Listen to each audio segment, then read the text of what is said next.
আচ্ছা, তোমরা কখনো ভেবে দেখেছো এই পৃথিবীতে যত মানুষ আছে, যে দেশেরই মানুষ আছে, প্রত্যেকেরই নাক, কান, চোখ, মুখ সমস্ত কিছু একই রকম একই জায়গাতে আছে। কারণ নাকের জায়গায় কান বা কানের জায়গায় চোখ নেই। কিন্তু তবুও আমরা প্রত্যেকের থেকে দেখতে আলাদা। কেন বলো তো? এই প্রশ্নটা না মাঝে মধ্যেই আমার মাথাতে ঘোরে। তো আমি না একদিন আমার হাজব্যান্ডকেও জিজ্ঞেস করলাম, আচ্ছা বলো তো, আমাদের সমস্ত অঙ্গ প্রত্যঙ্গ তো একই জায়গাতে আছে, তাহলে আমরা একই রকম দেখতে কেন নই? ও বলছে এটা তো কখনো ভেবে দেখিনি। আমি বললাম আমার মনে হয় আমাদের সবার মানসিকতা আলাদা, আমাদের সবার চিন্তা ভাবনা আলাদা, আর সেই জন্যেই আমার মনে হয় আমরা সবাই একে অপরের থেকে দেখতেও আলাদা। মাঝে মাঝেই দেখি তোমরা অনেকে বলো আমার জীবনের সাথে তোমরা তোমাদের জীবনের অনেক মিল খুঁজে পাও।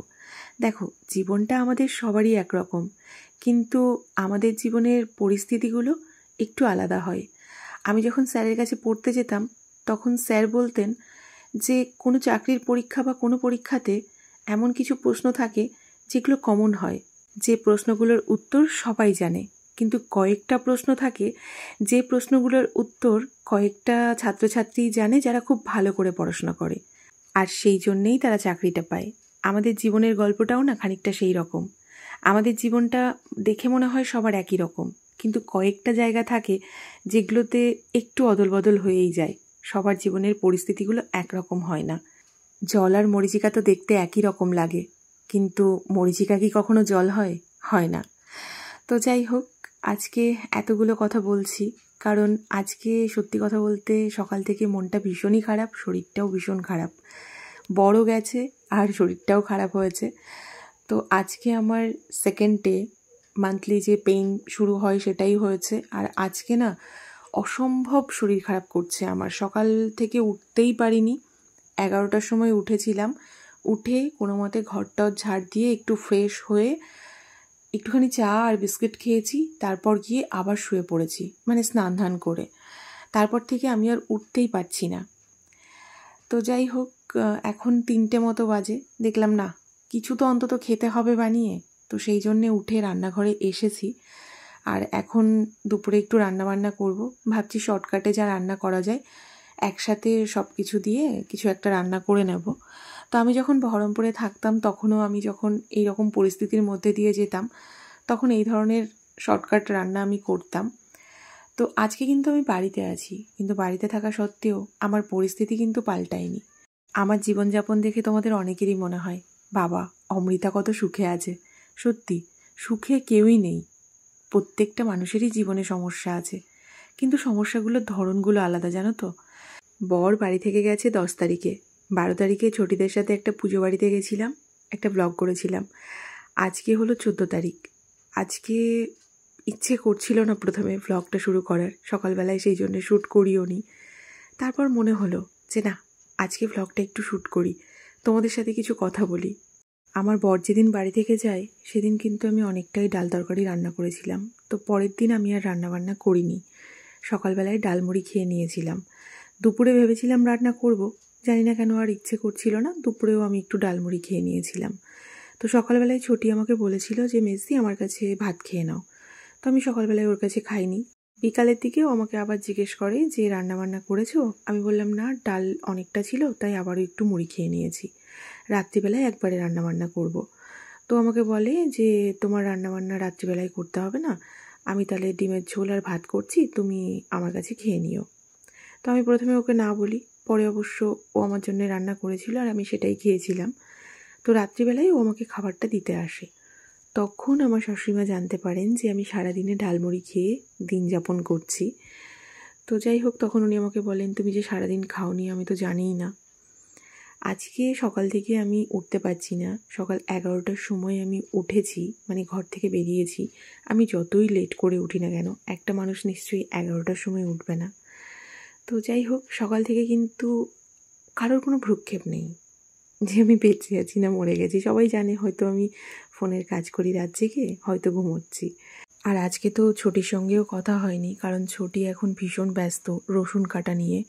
আমি তোমাদের মাঝে মধ্যেই একটা কথা বলি, চোখে না দেখলে কানে না শুনলে কোনো কিছু খারাপ লাগে না। যখন আমরা চোখে কিছু দেখি, কানে কিছু শুনি, তখনই আমাদের খারাপ লাগে। তো তবে এটাও সত্যি, তুমি যদি চোখ থাকতে অন্ধ হতে পারো আর কান থাকতে কালা হতে পারো, তাহলে তুমি পৃথিবীতে সবার কাছে ভালো হতে পারবে। তবে এই কাজটা সবাই করতে পারবে না, কারণ কিছু মানুষ থাকে যাদেরকে কিছু বলাও লাগে না, করাও লাগে না, তাদের সবটাই হয়ে যায়। আর কিছু মানুষ থাকে যাদেরকে সবটা করে নিতে হয়, বুঝে নিতে হয়। তো যাদের বুঝে নিতে হয় তাদের তো মুখ খুলতেই হবে বলো। এই যেমন ধরো, সেদিন আমি সারাদিন না খেয়ে কাটালাম। আমার শাশুড়িমা কিন্তু বিষয়টা একদমই খেয়াল করেননি। রাত্রিবেলায় ছোটি বলল, তাই উনি খেয়াল করেছেন। ছোটিও আমাকে পরে কথাটা বলেছে যে মেজদি, আমি তোমাকে কথাটা বললাম বলে উনি শুনে তাই তোমাকে বলল। অথচ অন্য ক্ষেত্রে দেখা যায় উনি রান্নাবান্না করে ঘরে রেডি করে দিয়ে আসে। যদিও এখন আর আমি ওনার কাছে কিছুই আশা করি না, কিন্তু যদি উনি প্রথম থেকে সব কিছু একটু ঠিকঠাক করে রাখতেন, তাহলে আজকে আমার শ্বশুরবাড়ির সংসারটা না এরকম হতো না। তো যাই হোক, এখন উনি সব দিক ব্যালেন্স করতে চান, কিন্তু একটা সময় যখন ব্যালেন্স করার দরকার ছিল তখন একদমই ব্যালেন্স করতে পারেননি, বরঞ্চ সবটা ঘেটে ঘ করে দিয়েছেন। তো যাই হোক, এদিকে আমার রান্নাবান্না তোমাদের সঙ্গে গল্প করতে করতে হয়ে গেছে। আর আজকে ডাল ছাড়া খিচুড়ি রান্না করেছি। তবে ধনে পাতাটাকে যে একটু ছোটো ছোটো করে কেটে দেবো, আমার সেইটুকু শক্তিও নেই। তো গরুর ঘাসের মতন ধনে পাতাগুলোকে কেটে কেটে দিচ্ছি, তাছাড়া আর উপায় নেই। মানে আমি ভাবছি বাস কাজটা হয়ে যাক। তোমরা কিছু মানুষ ঠিকই বলতে, যখন আমি বহরমপুরে থাকতাম সত্যিই আমি তখন সংসার করিনি। কারণ সংসার করতে গেলে না শুধু যে রান্না, খাওয়া, বাচ্চা এসব নয়, আরও অনেক কিছু থাকে। তো সেই ছোট ছোট জিনিসগুলো বাড়িতে আসার পরে আমি দেখছি, শিখছি বলতে পারো। তো এই সমস্ত ব্যাপারে কিন্তু সত্যিই শেখা লাগে, আর সেটা সংসারে থেকেই তুমি বুঝবে। একটা মানুষ তোমার সামনে একরকম, তোমার পেছনে আরেক রকম। কখনো কখনো জিনিসগুলো দেখে একটু অদ্ভুত লাগে, কিন্তু এটাও একটা শিক্ষণীয় বিষয়। অনেককে দেখি নিজেদের স্বার্থের জন্যে চুপ থেকে যায়, আবার অনেককে দেখি নিজেদের স্বার্থের জন্যেই মুখ খুলতে হয়। একটা সংসারের মধ্যে কত ধরনের যে প্যাচ থাকে সেটা হয়তো জিলাপির মধ্যেও পাওয়া যায় না, আর দূর থেকে দেখে তো বোঝাও যায় না। তো যাই হোক, দূর থেকে মনে হবে সব কিছু একদম জলের মতন স্বচ্ছ, কিন্তু কাছে আসলে বোঝা যাবে যে না, ওর মধ্যে কাদামাটিও আছে। তো সেটা আমি এখন আস্তে আস্তে থাকতে থাকতে বুঝতে পারছি। অনেক কিছুই বোঝা যায়, কিন্তু বুঝেও অনেক সময় না বোঝার ভান করতে হয়। ওই যে বললাম, সংসার করতে এসেছি আর সংসারে অনেক কিছু মানিয়ে নিতে হয়। আমিও চেষ্টা করছি, জানো তো, যবে থেকে বহরমপুর থেকে এসেছি, তো বলতে পারো দ্বিতীয়বার আমি আবার নতুন করে চেষ্টা করছি সব কিছু। জানি না কতদিন পারবো, তবে আমি আমার মতন চেষ্টা করব। তো যাই হোক, রান্নাবান্না তো হয়ে গেছে, আর আমি যেটা রান্না করেছি রান্নাটা বেশ ভালোই হয়েছে, খেতে খুবই ভালো লাগছে, কিন্তু একটু বেশি নরম হয়ে গেছে। মানে পুরোটা আমি ঘেটে ঘ করে দিয়েছি। তো যাই হোক, সারাদিন পরে অন্তত আমার খিদে তো নিবারণ করছে। আর হ্যাঁ, যখন আমি বাসন ধুচ্ছিলাম তখন ছোটি এটা নোটিস করেছে যে আমি সকাল থেকে এখনও রান্নাবান্না করিনি। তখন আমাকে জিজ্ঞেস করলো যে মেজদি, রান্নাবান্না করছো, এখনও খাওনি? তো আমি বললাম না, এই তো রান্না করছি, আসলে শরীরটা ভালো যাচ্ছে না। তখন ওকে বললাম আর কি। তো যাই হোক, প্রত্যেকটা মানুষের জীবনই আলাদা হয়। আমি শুধু এটাই তোমাদের বলতে চাই যে কারোর জীবন সহজ নয়। বিভিন্ন ধরনের মত তোমরা যারা পোষণ করো আমাকে নিয়ে, তাদেরকে বলতে চাই আমার জীবনটাও সহজ নয়। দেখে মনে হয় খুব সহজ, কিন্তু আমার জীবনেও অনেক সমস্যা আছে। যাই হোক, এদিকে নেতুবাবু এসে বলছে নেতুবাবু দিদুন বাড়িতে যাবে। আমি তো শুনে পুরো অবাক হয়ে গেছি। মানে আমি জানি না যে ছুটিরা আজকে ওর বাপের বাড়িতে যাচ্ছে। তো আমি বললাম আমার শরীর খারাপ করছে আর তুমি আমাকে রেখে চলে যাচ্ছ? তো বলছে যে মা ডাকছে। তো ছোটিও ওদিকে মনে হয় রেডি হয়ে গেছে। আমি তাড়াতাড়ি করে বাসনগুলো ধুয়ে একটু দেখে আসি, দাঁড়াও। কি পুজো? হঠাৎ করে প্ল্যান হলো নাকি তোমাদের?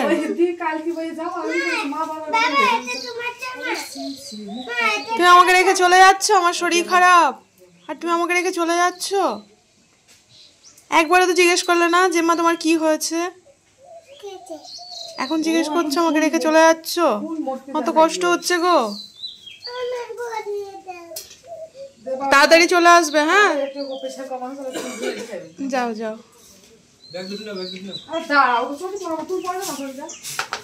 কবে আসবে? হ্যাঁ, পরশুদিন। সাবধানে যাবে না তো বাবু। দিদুনকে নিয়ে আসবে। হ্যাঁ, তুমি নিয়ে আসবে দিদুনকে, বলবে জেম্মা যেতে বলেছে। দিদুন আসে না।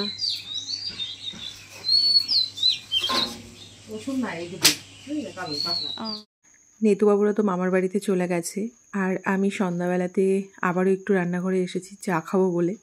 এমনিতেই তো আমার সন্ধ্যাবেলাতে চা লাগে, আর আজকে যেহেতু পেটে একটু ব্যথা করছে তো ভাবলাম একটুখানি চা খাই, তাহলে হয়তো একটু ভালো লাগবে। আর সেই সাথে ভাবছি আজকে একটু আমন্ড ভিজিয়ে রাখবো, তার জন্য খানিকটা জল নিয়ে এলাম। আমন্ডটা ভেজাতে ভুলে যাচ্ছি, যখনই ও বাড়ি থেকে যায় আমন্ড ভেজাতে আমি ভুলে যাই, কারণ এই কাজগুলো না ওই করে বাড়িতে এসে। আর তোমরা যারা আমাকে বলো না যে আমি একটু বেশি বড়বড় করি, আসলে কি বলো তো, আমার বরই আছে যে আমার ছোট ছোট জিনিসগুলোর কেয়ার করে। তো যে আমার জন্যে ভাবছে আমি তো তাকে নিয়েই ভাববো বলো। যে আমার জন্যে ভাবছে না আমি তাকে নিয়ে কেন ভাববো? তাই বলে এই নয় যে আমার মা বাবা আমাকে নিয়ে ভাবে না। আমার ফ্যামিলির যে প্রবলেমটা না সেটা সম্পূর্ণ অন্য রকম। হয়তো সেটা আমি খোলাখুলি তোমাদের সাথে শেয়ারও করতে পারবো না, তবে আমার কষ্টগুলো একান্তই আমার নিজের। আমার মা বাবা সবাই আমাকে ভালোবাসেন, কিন্তু ওনাদের ভালোবাসাটা অন্য রকম, আর আমার কষ্টগুলো অন্য রকম। তো যাই হোক, সব কিছু তো আর এখানে খোলাখুলি বলা যায় না। তবে যেহেতু আমি ডেলি ভ্লগ করি, তাই প্রত্যেক দিন আমার জীবনে যেমন পরিস্থিতি থাকে সেই ইমোশনগুলোকে হয়তো আমি কখনো কখনো আটকাতে পারি না, তাই হয়তো কিছু কথা বলি। তো সেগুলো থেকে তোমরা যতটুকু ধারণা করতে পারো ততটুকুই ধারণা করো। কিন্তু আমি নিজে একটা কথা বলি তোমাদের, কারোর সংসারের ব্যাপারে না দূর থেকে কিচ্ছু বোঝা যাবে না। এমনকি আমি নিজে সংসারের মধ্যে থেকেও অনেক কিছু বুঝতে পারি না। তবে তোমাদেরকে আমি দোষ দেব না, না আমি তোমাদের সঙ্গে মন খুলে কিছু বলতে পারি, আর না মনের ভেতরে কিছু জিনিস রাখতে পারি। তখন হয়তো কিছু কথা বলে ফেলি, তোমরা তোমাদের মতন সেই বিষয়গুলোকে ধারণা করে নাও। তবে হ্যাঁ, বলে আমি নিজেকে একটু হালকা করতে চাই। আমি অত বোঝ নিয়ে জীবনে বাঁচতে চাই না, তো সেই জন্যে কিছু কথা বলি। যদি বুঝতে পারো তাহলে ভালো, আর যদি কিছু না বুঝতে পারো তাহলে ইগনোর করে যাবে, অত বোঝার দরকার নেই। কালকে কিছু জামাকাপড় কেচে দিয়েছিলাম, সেগুলোকেই তুলে এনে রেখেছিলাম, তো সেগুলো ভাঁজ করা হয়নি। এখন সেগুলোকে একটু ভাঁজ করে নিচ্ছি, সেই সাথে রাতের খাবার দাবার তো আছে। তো আজকের মতো ব্লগটা তাহলে এখানেই শেষ করছি। তোমরা সবাই সাবধানে থেকো, নিজেদের খেয়াল রেখো। Tata and good night.